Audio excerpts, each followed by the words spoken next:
and glad to have you all here. And pleased to be able to sponsor the HR Roundtable. I'm a HR person from probably before most of you all were born, and I love HR. I love everything about it, and I love it so much. I started my own HR business a few years ago, and worked with companies all around the country on various HR matters. But pleased to sponsor this for the chamber.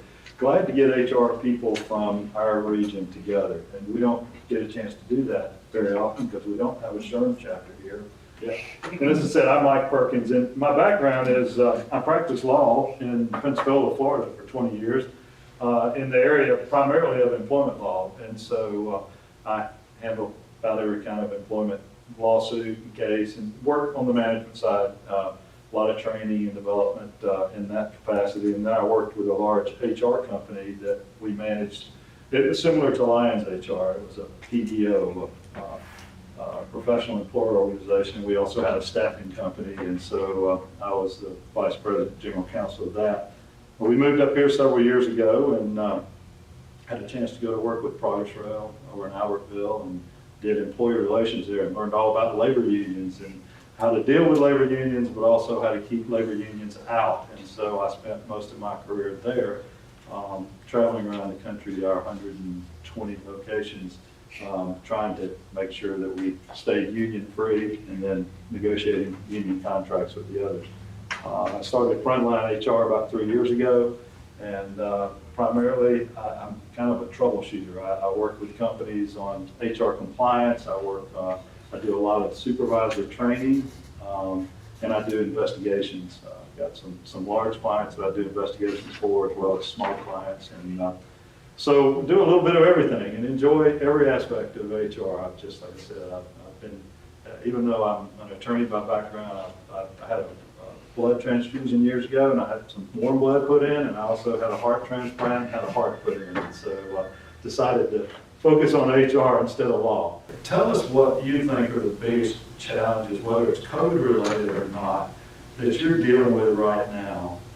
And I have a feeling I know what they are, but, or at least what some of them are, but some of the things that are just like, they keep you up at night. And then we'll also talk about the new COVID guidelines and kind of how you're dealing with COVID. But let's just go around again quick and just, these are something, if you don't feel, obviously don't disclose anything you're not comfortable talking about, but just the things that are kind of challenging you right now at your company or just as an HR professional. Sure, retention is like a huge issue, and just sourcing qualified candidates. Yeah. I figured that. How, just what percentage of, how many openings do you guys normally have that you just like constantly? So when I stepped into the role in August of 2020, we had 12 to 15 open positions. Now we're down to about 4 or 5. Good. Good. Yeah. Miracle workers already. Your stripes. Yeah. So our overall first year survivability is around 60%. Yeah.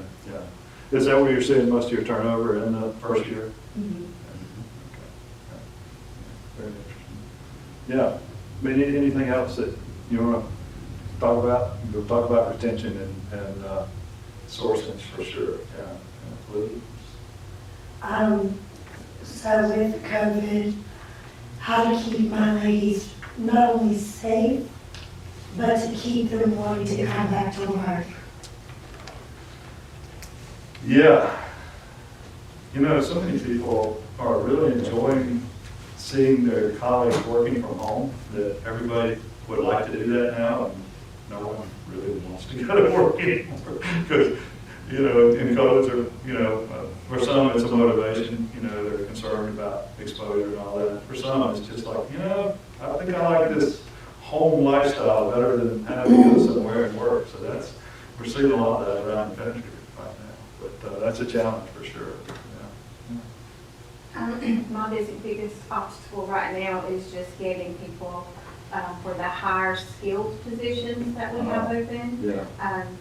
They're just not out there, so they're not applying, or they don't come to the interviews. That's, Yeah, yeah, and that's the biggest thing, but we only have about 15 openings plant-wide, which is very yeah, good. good for you. So when you say your higher skill position, what are they doing? Like tool and die.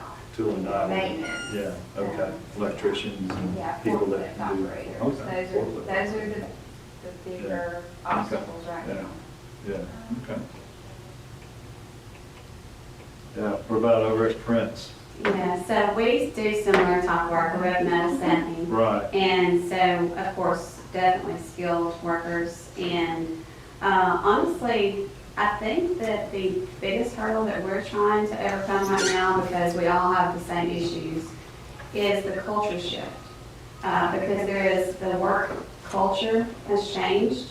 And if someone is unhappy with God only knows what that day, they will just quit work, no matter what position you're in, go find another job because the job market is flooded with positions.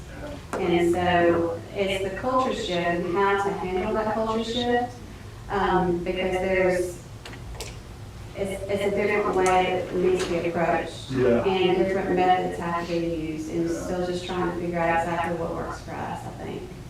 Wow, yeah, that's a great observation, and it is clearly an issue everywhere I go. I mean, I don't care what industry you're in, where, you know, what part of the country you're in, I hear the same thing that everyone said over and over and over.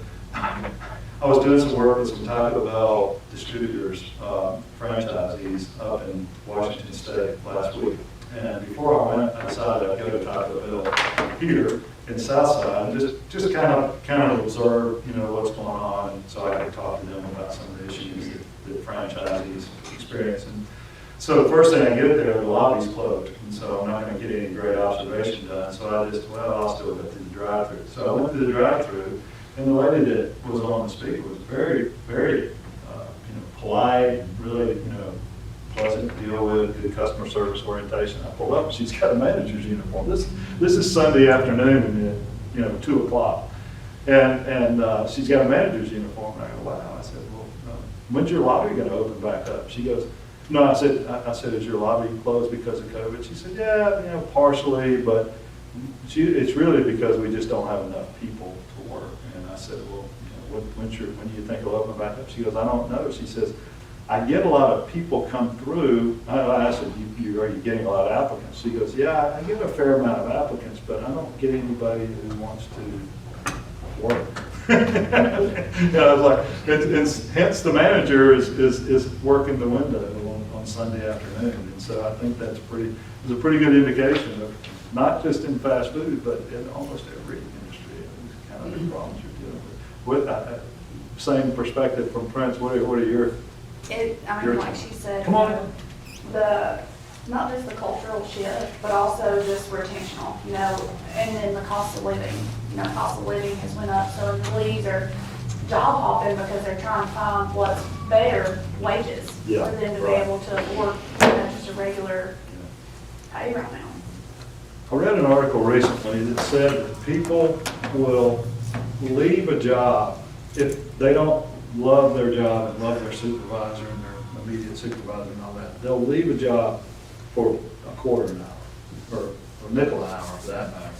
But if they really like their job and they like their supervisor, people won't leave for up to almost $2 an hour, which I found pretty amazing. And I'm not sure I agree. I think maybe $1 might be the number, but it's an interesting thing. We'll talk about retention some more. Hi, welcome. Will you introduce yourself and tell us who you're with? Sorry I'm late, everybody. I was trying to get paid. Oh. I work at the Career Center. My boss came in as I was leaving and said, hey, I need your travel now. I was like, I can't stop that. But I work at the Career Center. I'm the business service rep. I'm just the money lady. I just try to give businesses money. Tell me your name. Oh, so sorry. That's important too. Yeah. Adrienne Reed. Adrienne. Glad to have you, Adrienne. Thanks for joining us. We were just going around the table, and Kelly, this would be a good chance for you to kind of tell what you do, and maybe tell us a little bit about Jacksonville State. But we're going around the table, Adrienne, and everyone's introduced themselves, but we're asking about what some of the biggest challenges, employment challenges that they're dealing with right now in their workplaces. And So we'll go around, we'll come back to you. But go ahead, Kelly, and just tell us a little bit. Well, I'll just say, you mentioned that there's no SHRM chapter here, so that kind of was why I thought this would be a good place to catch HR professionals. But you all mentioned retention and kind of like I think now employees kind of want perks and they want more benefits, and they're seeing these companies come out with really, benefits, I guess, like we've never seen before. But that is one thing that I wanted to mention from JSU, is that all of your companies as chamber members have those tuition scholarship benefits. So any part or full-time employee of a business that's a member of the chamber can get that 20% scholarship. So I brought information about it and my contact information as well, because it's something that we can go to your business and be on site and, provide information about that and how it all works with HR, because as the HR professionals, you are the ones that verify their employment through us, which is really kind of serves as their scholarship application. So don't have much to contribute to the hot topics or problems right now in HR, but hopefully this can be some sort of a solution to some of those things and be kind of an added benefit to the employee that's at no cost to the company. Yeah, well, everything we can do in the line of retention is helpful, and being able to provide scholarship assistance at JSU.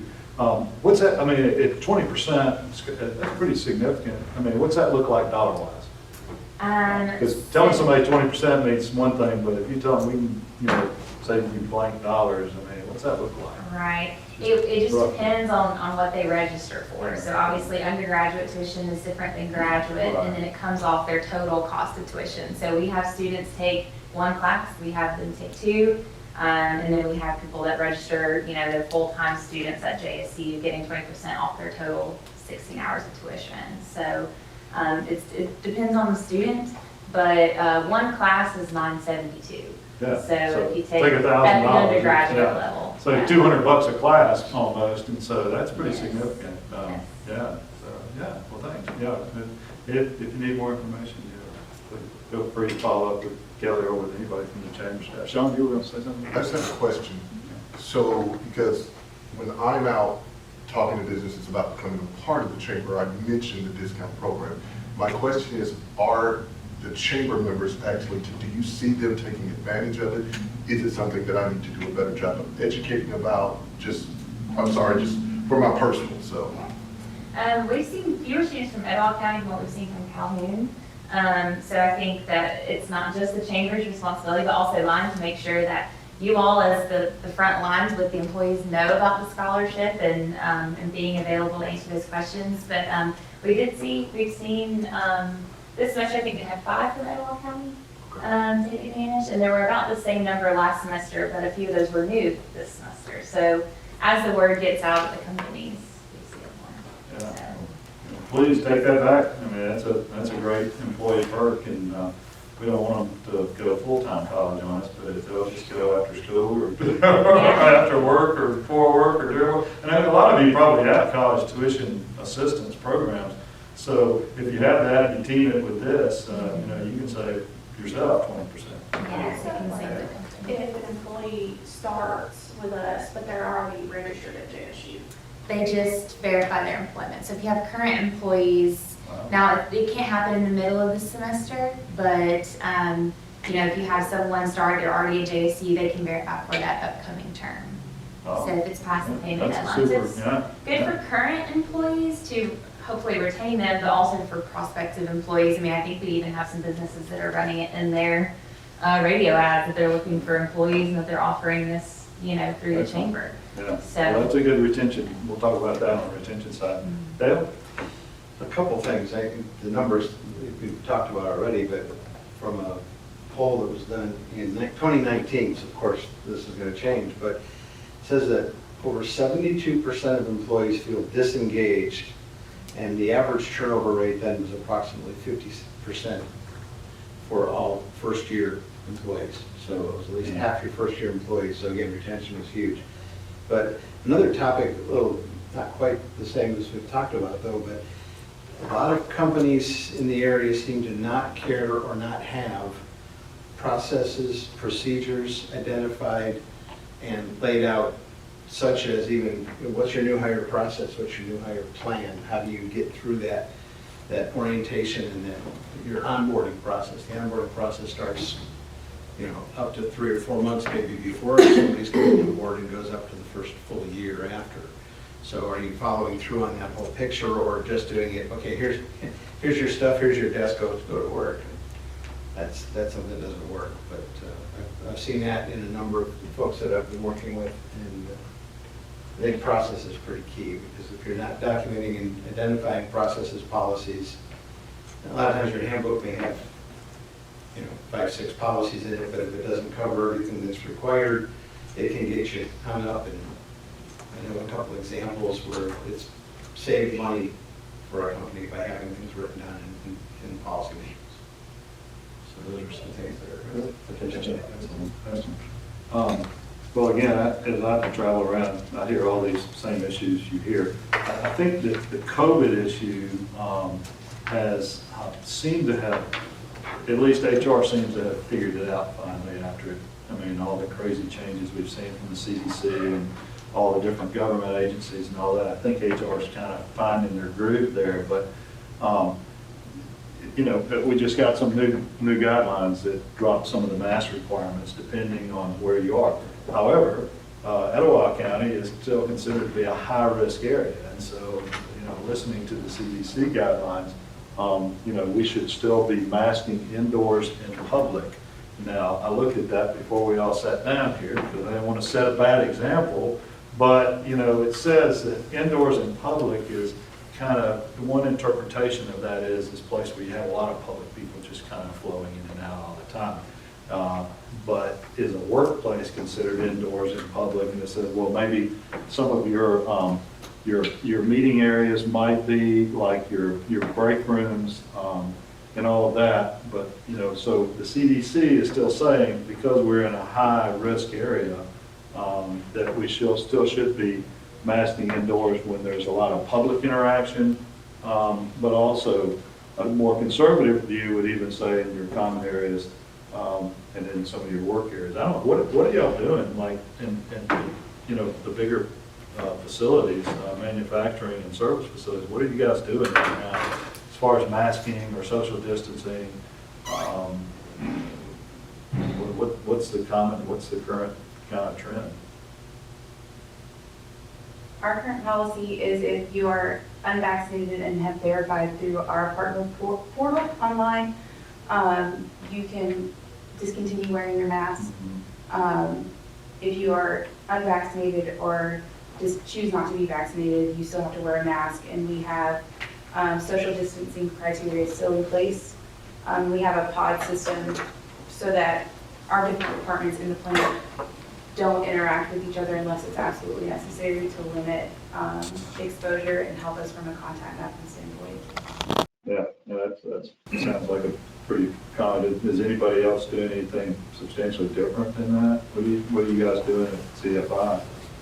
We, highly recommend wearing a mask if you feel you need to do so, but if you do not feel you need to wear a mask. What about France? I'm thinking of these larger facilities. We have, if you're vaccinated and you have proof, then you don't have to wear the mask. If you're unvaccinated and you're not willing to be vaccinated, then we have you wear a mask. Okay. Similar to Los Angeles. Yeah. Are y'all able to socially distance to any extent, or do they work pretty much on top of each other? It really just depends where they're at in the Depends on the plant. job. And then we have spaced out our breaks and lunch times again, just to kind of keep individuals from being in at the same area as much. Adrian, I skipped you down there. We were asking people about issues and kind of challenges right now at the workplace. So, Probably, well, it's a difficult thing for me because I kind of advocate for employers as well as employees at the Career Center. But I spoke to an employer today, and they're offering $8.50.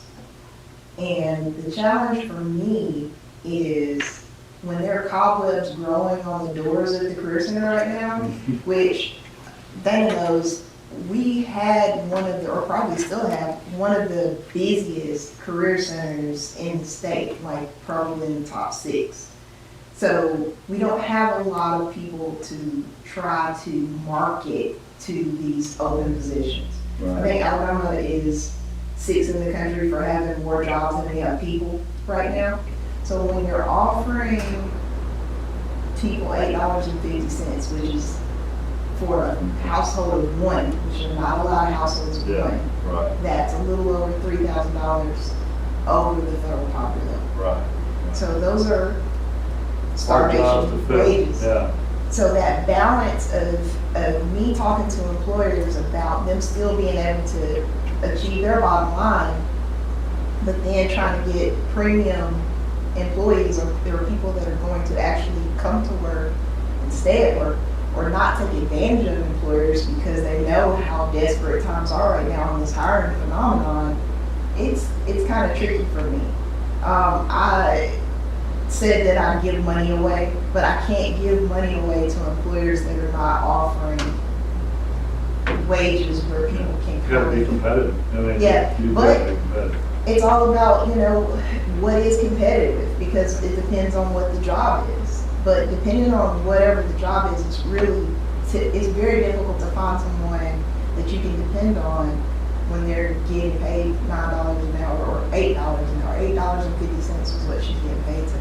Well, So McDonald's is paying 12, 13, I'm not sure what their starting That's wages correct. are right now.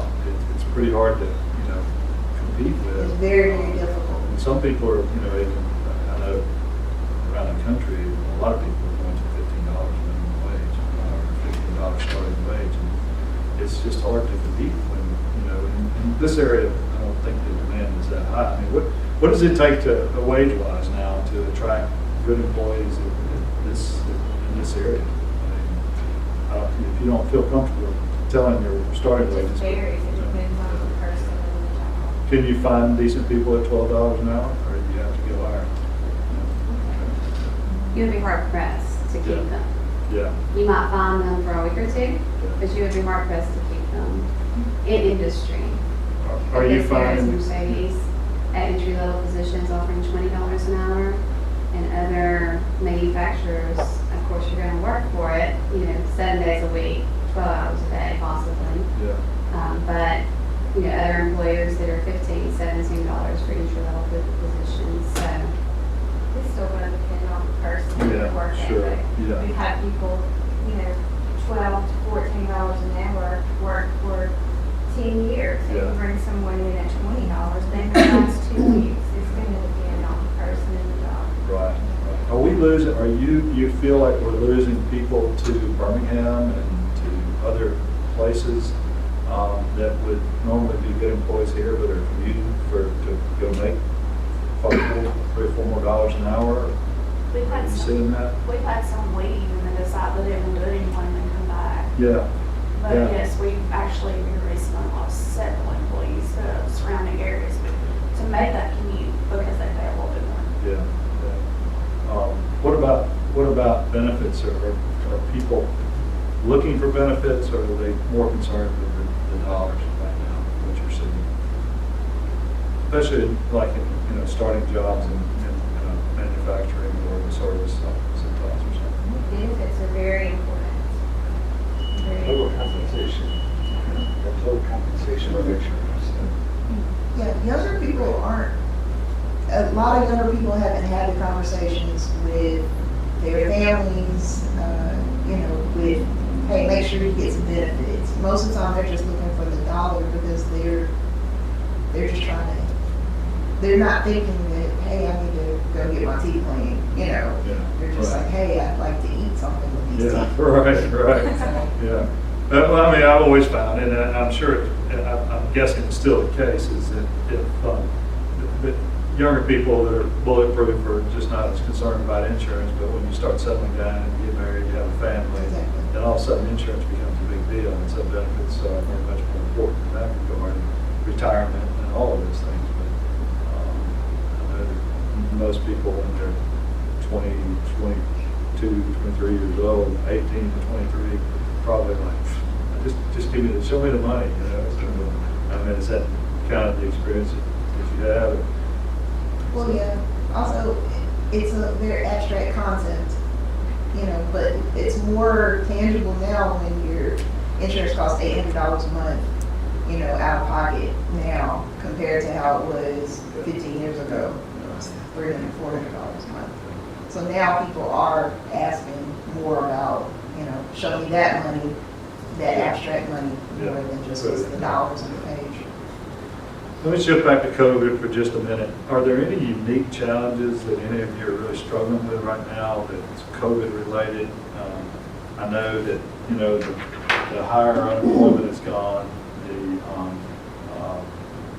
I guess most people have probably used up all their COVID leave and all of that, because that was a voluntary extension of the emergency COVID leave and all that. Are there any unique challenges that any of you are really struggling with that maybe we can kind of talk about and add some input to, or you feel like we're kind of on the kind of going over the hill and heading on the downhill there? I know it's been over 3 weeks since we've had any reported cases in the plant. So That's a plus. that's a plus for us. 'Cause Yeah. we had like 30 to 40 people out at once. Yeah. It was at least every other week we had, we'd have 5 come back, have 2 more go out. And our main issue was people not getting paid. So they were not calling us saying, hey, I'm sick. And they would come to work sick. And then we had several employees that come to work and like, I can't work. We have to send them home because of that. Yeah. Well, that's good to hear. I mean, it's been 3 weeks, because I'm with you. I've been in plants with 30 to 40 people, and people come to work sick. And I mean, I've had people, get disciplined or even terminated for coming to work sick, and of course that creates a whole different set of problems. But it's any kind of unique issues that are new issues that you're starting to see under COVID, or is it kind of like same stuff and we got a handle on it now? It's To the more best you can. the benefit of, now that the stimulus monies are gone, and all the federal assistance with people being out of work, like Kelsey said, there's people that work is, they live paycheck to paycheck. They can't come to work for 5 days, that puts them behind. They can't pay their rent, they can't pay their power potentially. If they have been, their wife or husband is they have quarantine with them, that's 10 days. Right. That's almost 2 weeks of pay. And so then, I've tasked myself to know the social service agencies in the area, because there is a lot of COVID money. There's a drawback. There is a month waiting list to even get an appointment, to even see if you can be considered Oh, wow. to get that assistance. Well, by then, you've already lost your house, you can't get back and forth to work, you might have lost your power, who knows what, you might get evicted. So then, what about work? I mean, there's a lot of stressors outside, other than just the illness itself, that affect people in the workplace. Absolutely, yeah. Are any of you doing anything different from, say, the employee assistance standpoint, maybe bringing in EAP programs or promoting EAP more aggressively now? Because all the research that I see, and certainly the real life stories I see, is that not only is it just, the sickness, but there are so many other issues that are COVID related, or, just, stress related, and, tremendous mental health issues going on right now. Is anybody kind of doing anything differently in that regard right now? Just being more aggressive about promoting your EAPs, or? I mean, it's out there if anyone needs it. Yeah. They know it's there, we have it posted. Yeah. We were talking when I was meeting with this big group out west. We were talking about EAP, and they were, the HR people were like, yeah, we've got the program and it's out there. And then we had some of the operations people there, and they were like, it is. And traditionally, HR's kind of like put it out there and expected people to just, if they need it, come to it. But I think what we found is that the more we can educate the frontline supervisors about what that EAP is and share some stories about, you know, hey, I used it for, you know, because it's, most EAPs aren't just for, you know, mental health issues, they're for financial issues or other, you know, legal issues even. But if we can be more aggressive about educating our frontline supervisors about what the EAP is and how to use it and when to recommend it and what it's for, and maybe even get some testimonials for people that don't mind sharing the EAP experiences, that you get better utilization. And I think in this day and time, with all, again, all the stress and mental health related issues, it's an asset that many companies have that they don't fully utilize and take advantage of. And I would certainly encourage you to kind of revisit your EAP marketing and where you are on that, because an employee assistance program can save lives. And it can, you know, if you can relieve some family, and they're available usually for family members too, so if you can relieve some family stress, that, you know, in and of itself helps the employee become more productive. What are you, you know, we talked about retention and sourcing. That's probably the #1 issue, you know, around the country right now, as I said. And what are you doing differently that you found, like how you've been able to get some people in, and when you have a bunch of vacancies, I mean, what are you doing differently from a recruiting standpoint and from a retention standpoint that maybe you haven't tried in the past and you find some success with? Is there anything?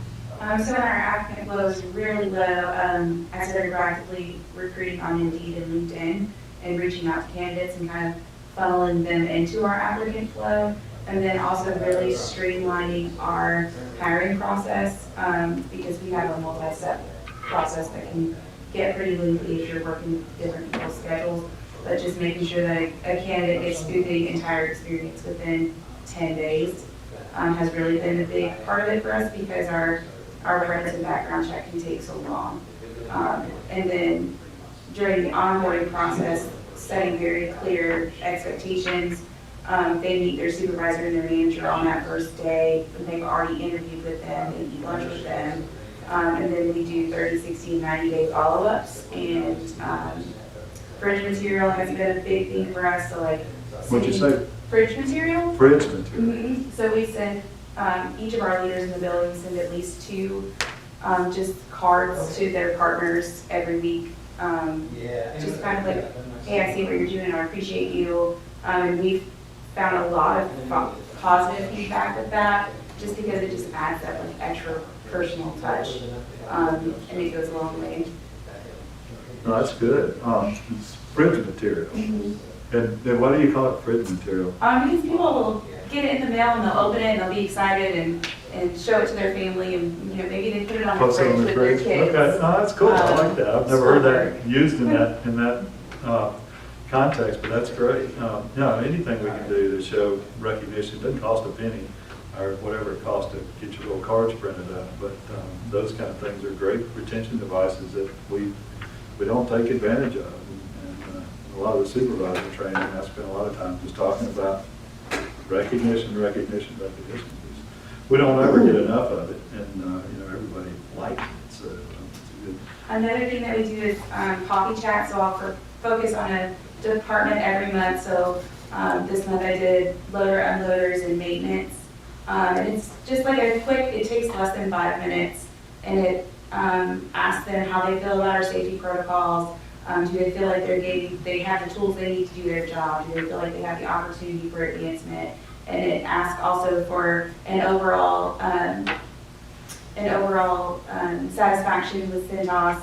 They can do it from 0 to 10, and then from that number we pull our passives and our promoters and our detractors. And then I'll meet with those department heads and be like, hey, this is the data, this is the feedback I'm getting. These are your areas of opportunity, and really creating action items to address those issues. So these anonymous, or are they? They're anonymous. Okay. But you know within a department that you've got so many passives or actives or detractors or promoters. Do you, when you say coffee chats, do you actually sit down and talk to these people about these issues, or? So my understanding is previously they would do it in a group setting, When COVID hit, they kind of pulled back on that, and I'll just walk the floor with my phone, and it's like a Microsoft form, and I'll fill it out, and then it pulls all the information. So you're doing one-on-ones? Mm-hmm. Okay, so HR's doing this as opposed to some other group, I mean, Mhm. it's you going around Yes, having ma'am. one-on-ones, but a very focused one-on-one, right? Okay, no, that's good, I like that. Yeah, and we'll go probably 1 or 2 quarters with the same questions, and then we'll switch it up and ask for different feedback.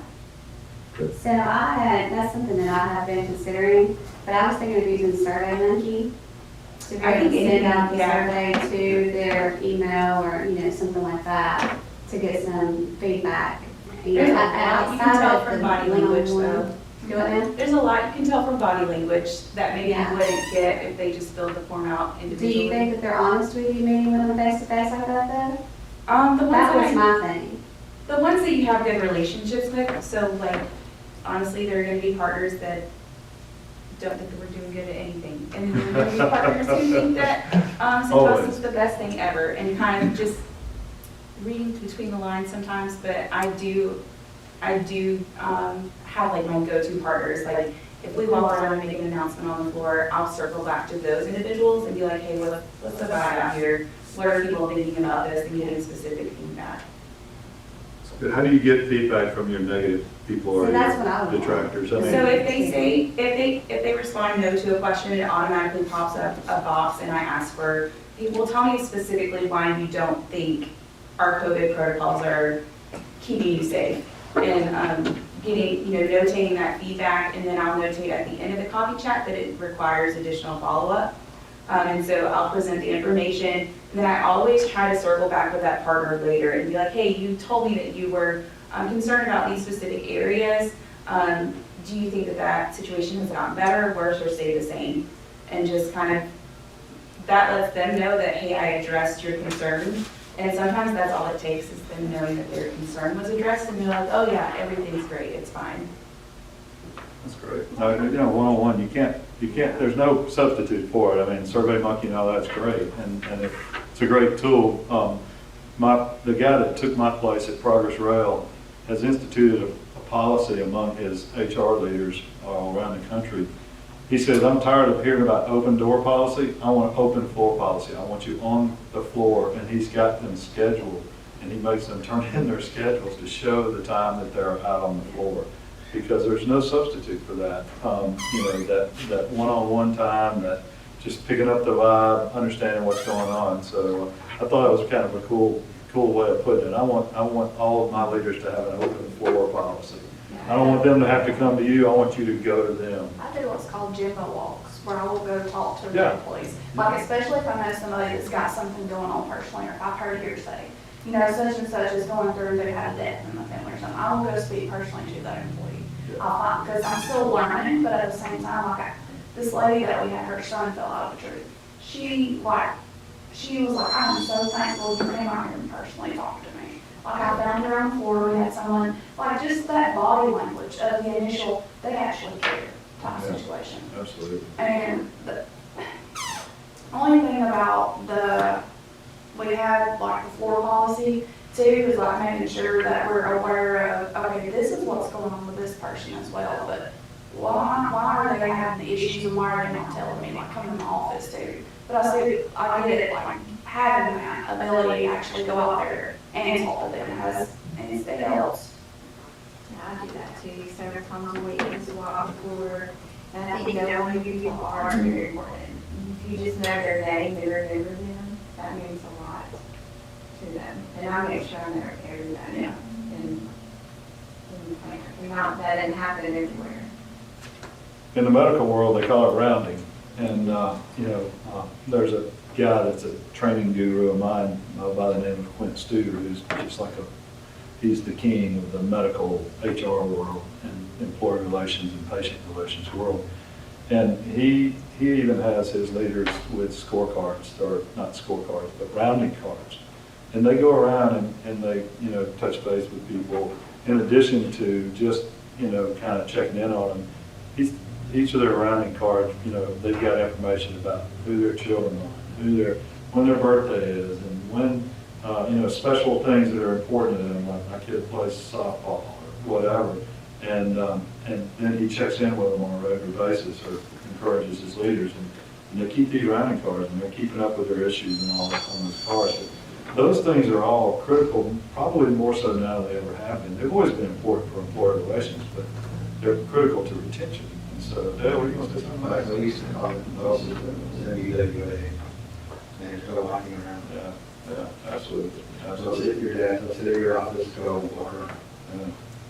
It's a great retention tool, no doubt. What else are, those are good, thanks Heidi for sharing that. What else, you guys doing in different places that you found to help with hiring or retention? Because, I mean, those are, they're related in many ways, but, anything different that you've started employing that you found to be useful, you're willing to share?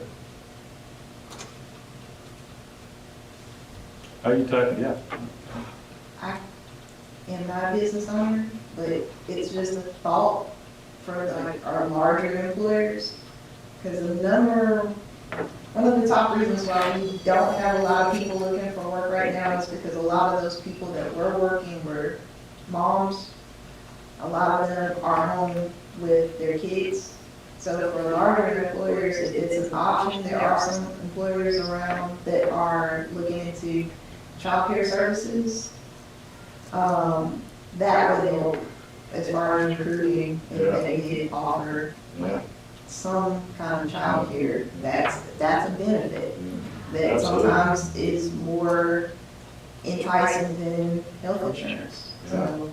Are there any employers in this area that you know of that offer childcare services?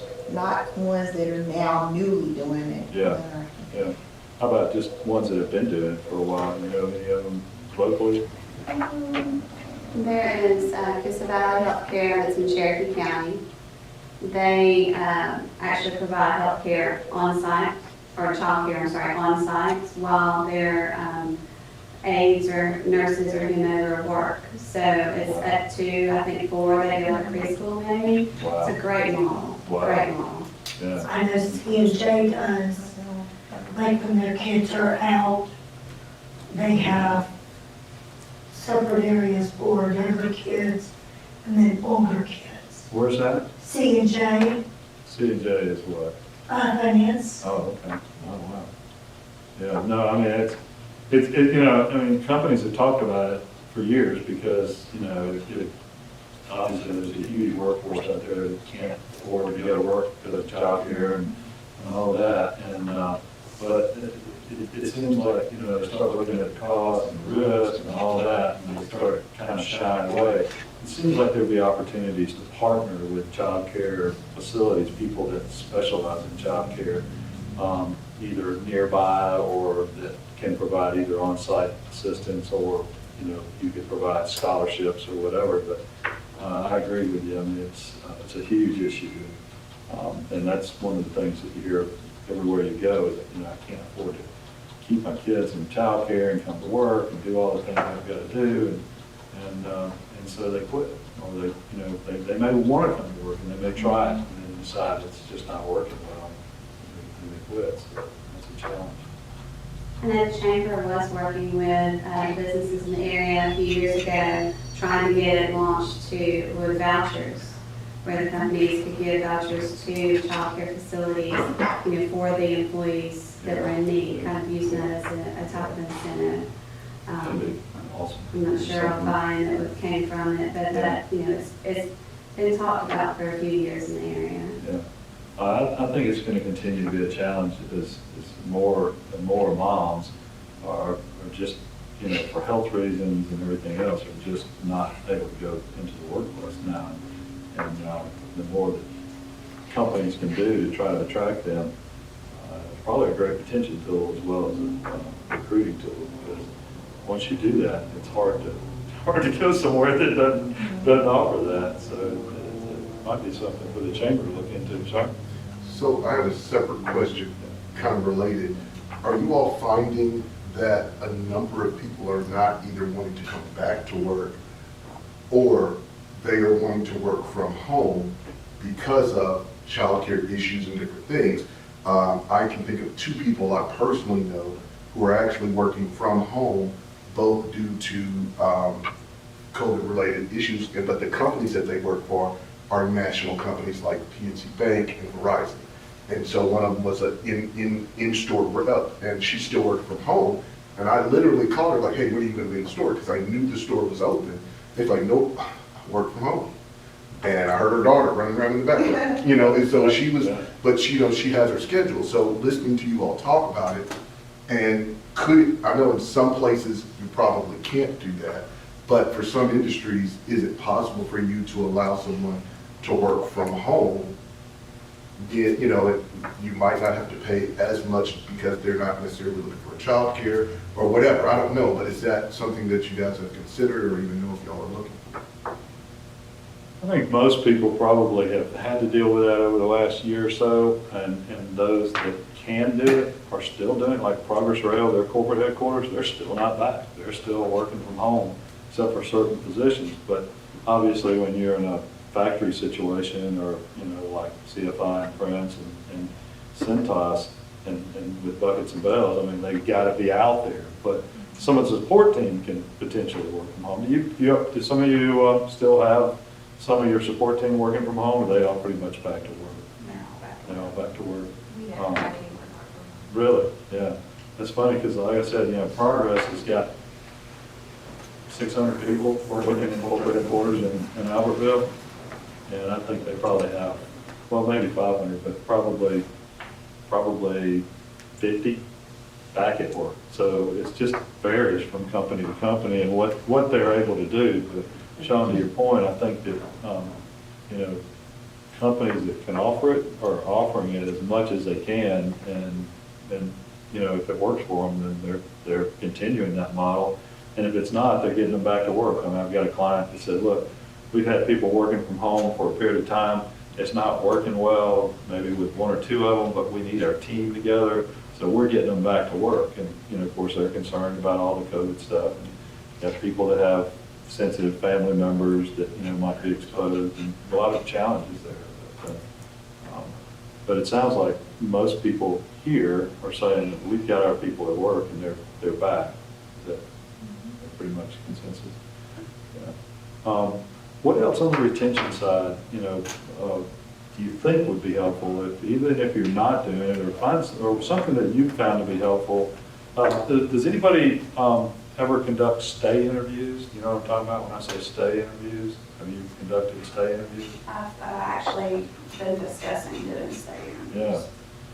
SHRM just had an article about stay interviews yesterday come out online. I think one of you said you were a national member. I'm a member online, but not Yeah, necessarily. yeah. Well, the SHRM just had an article, you can Google it, on stay interviews. I just did a little post on LinkedIn last night about it. Is it a great way to determine what it is that makes people stay and why people would leave. Obviously, they're there right now, but I've done a number of those over the years, and I found them to be very informative. And you were talking about sometimes people won't tell you things. I found when you do stay interviews, they'll tell you a lot of stuff. And one of the questions I'll ask is, tell me 3 things you like about working here. And they'll tell you some things they like about working. And then I'll say, well, tell me 3 things you think we could do a lot better at. And your people that generally would just go, whatever, they'll be happy to tell you some things that you're not good at, and those are all things that people would leave for. I mean, and so generally I find that if you approach that the right way, people will be more open and they'll start telling you the reasons that people are leaving. Sometimes that'd be a question. It's just, tell me what would make you leave here. What, and then if they said, if I could make more money, how much more?